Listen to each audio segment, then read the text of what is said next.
போதையின் பாதையிலே செல்லாது என்று சொல்லிவிட்டு அவையெல்லாம் போதைக்கு தள்ளாடிட்டு இருக்கிற காட்சியை பார்த்தோம்.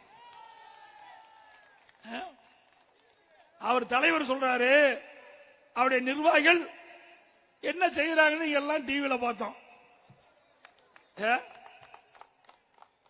ஆக இதை நான் சொன்ன உடனேயே உடனடியாக நடவடிக்கை எடுக்கப்பட்டிருந்தால் இதை தடுத்து நிறுத்தியிருக்கலாம்.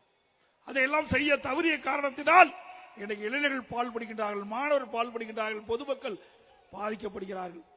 ஆகவே ஸ்டாலின் அவர்களே திறமையற்ற முதலமைச்சர், பொம்மை முதலமைச்சர், ஒண்ணுமே செய்ய தெரியாதுங்க. நம்ம திருவிழாவில் நாம் போவோம். திருவிழாவுக்கு போனா நம்முடைய வீட்டில் இருக்கிற குழந்தைங்க அப்பப்ப எங்களுக்கு பொம்மை வாங்கி கொடுப்பாங்க. நாமளும் பொம்மை வாங்கிட்டு போய் குழந்தை கொடுப்போம். அப்பப்ப அந்த பொம்மை கை தட்டணும்பாங்க.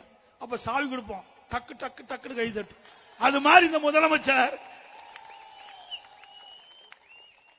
எதுவுமே தெரியாம பொம்மை மாதிரி இருக்கின்ற ஒரு முதலமைச்சர் தான் இன்றைய முதலமைச்சர் ஸ்டாலின் அவர்கள்.